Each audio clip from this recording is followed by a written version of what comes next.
All right, we're going to talk about key features in a graph or in a function. We're going to go over some of those things. Not every single graph is going to be a function, so I had to be precise when I say that. There. These are the features that we're going to be looking at. We're going to be looking at the domain or domain and range of a graph. Okay, it's one of the things, one of the key features. Second is your X and Y intercepts. X intercepts and your Y intercepts. Third feature that we look for is your minimum or maximum values.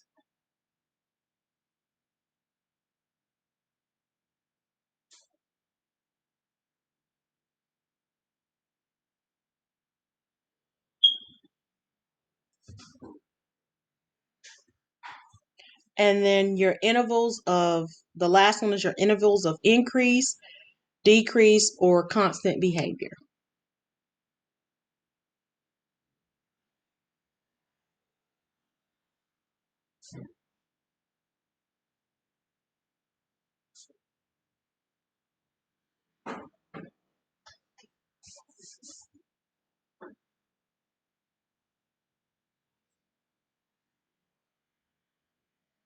Okay, these are the key features that we look for or that we're going to look for in a graph. I mean, there are other features later on that we will talk about, but these are the four that we're going to look at for right now.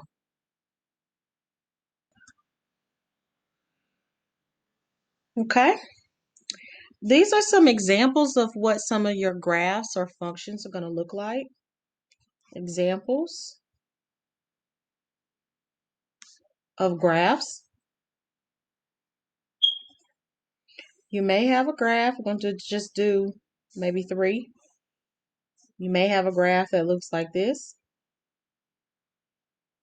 Okay. This is an example. I'm going to put example 1 right here. Example 2.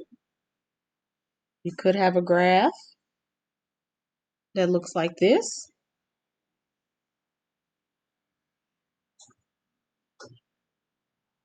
Open circle here at the end. You might have a graph that looks like this. Maybe a vertical line.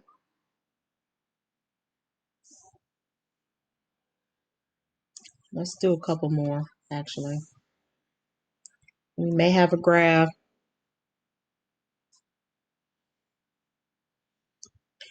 that looks like this. Okay. And let's do one more. You may have graphs that look like this. Going to have all different kinds of graphs.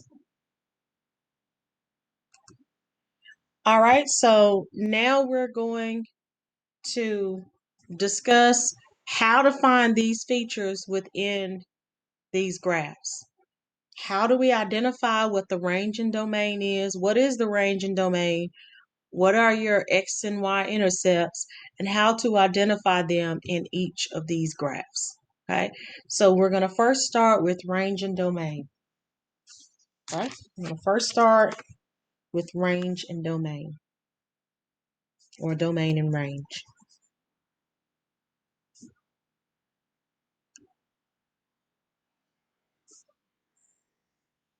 Your domain are your set of possible input or output values. Domain.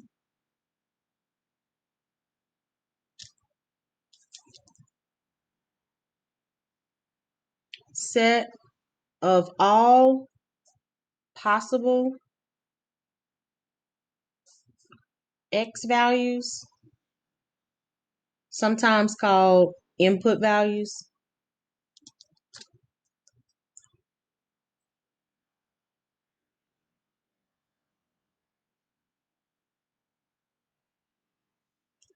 Okay. Your range, okay, your range is the set of all your Y values or your output values.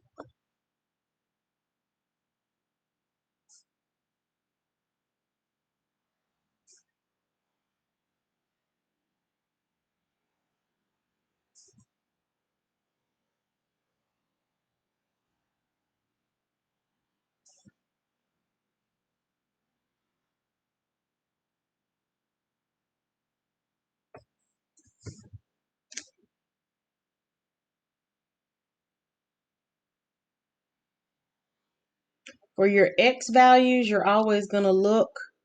um, you're always going to look at your width.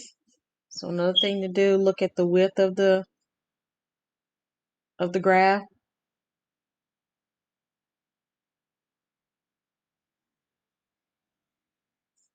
For your Y, width goes this way.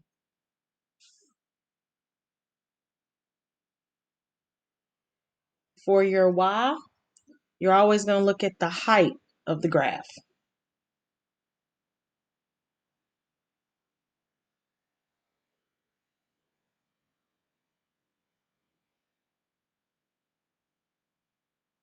And again, that's up and down.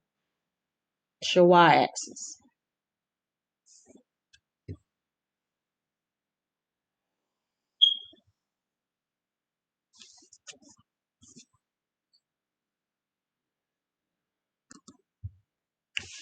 The second feature that you look for in a graph is the X and Y intercepts. X intercept and Y intercepts. Your x-intercepts is going to be where the graph crosses the x-axis.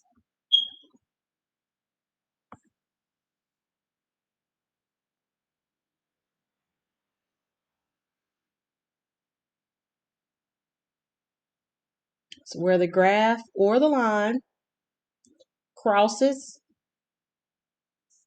the x-axis. So the point in which the graph or the line crosses the x-axis is going to be your x-intercept. And of course, since the line or the graph can cross in more than one place on the x-axis, it's a possibility that it could, you can have more than one x-intercept. Your y-intercept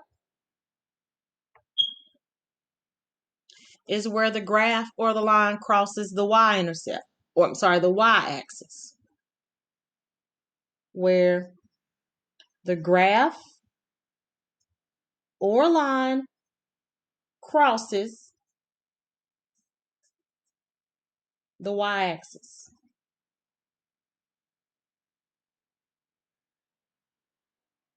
And of course, you can have more than one y-intercept if that graph crosses your y-axis in more than one place.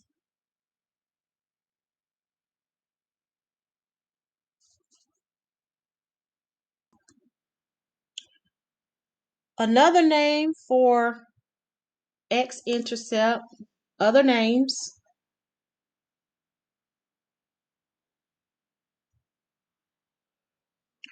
Other names could be of course, the word x-intercept itself, roots and zeros.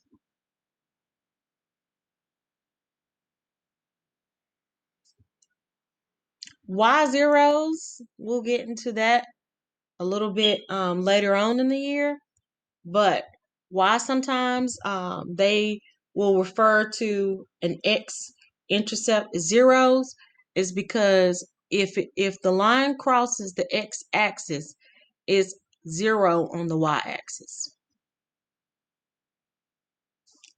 The ordered pair for a point that crosses the x-axis is going to be a number, comma, 0. Other words for well, actually, there's no other word for your y-intercept. It's just called y-intercept. The next key feature is minimum and maximum.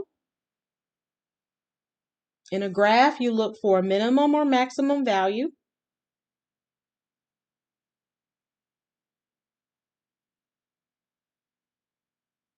Did I spell that right, y'all? Yep.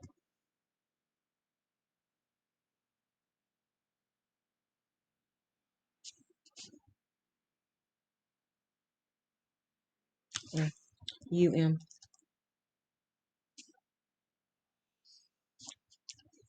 All right. So your minimum is going to be the lowest point of the graph.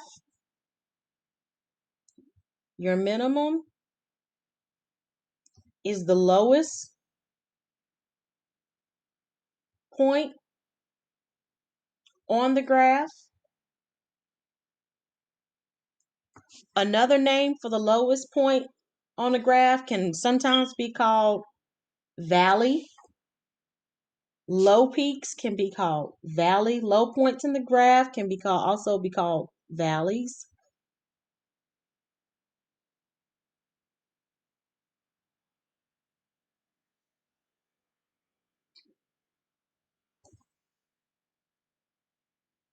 Your maximum point is going to be the highest point in the graph.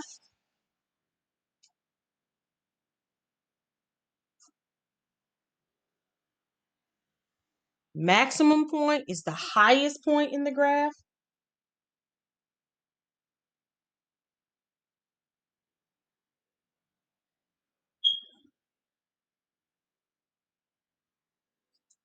And this sometimes referred to as the peak.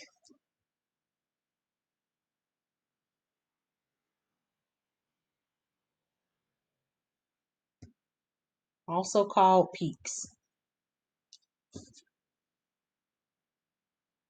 And some people refer to it as hills. I should have said that too. Peaks, peaks, or hills. Peaks or hills. Okay. The fourth and the last one is types of behavior. Types of behavior. Increasing, decreasing, or constant. So 4. And this is types of behavior.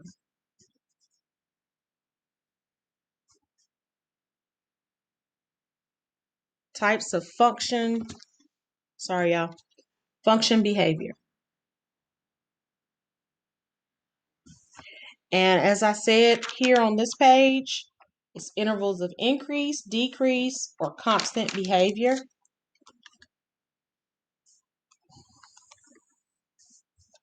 The first type of behavior is intervals of increase.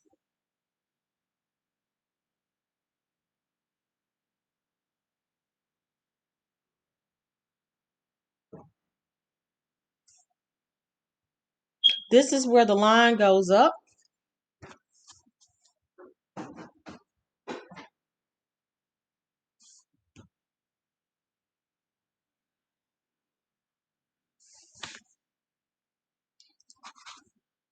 Two, you have intervals of decrease, or places where the line is going down.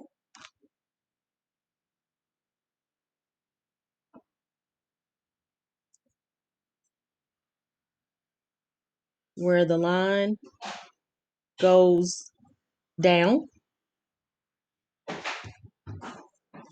And then the last one is constant.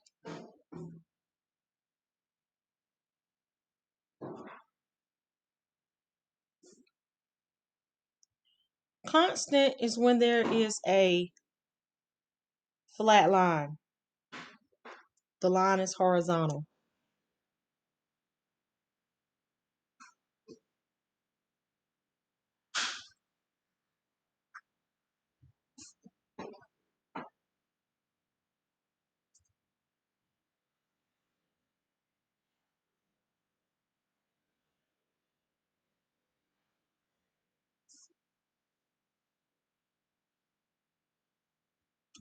You may have this. You may have a graph. This is quadrant number 1.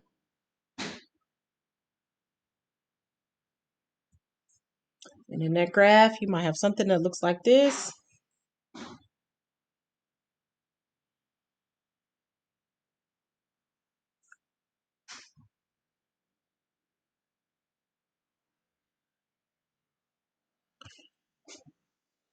And over here, you might have a description.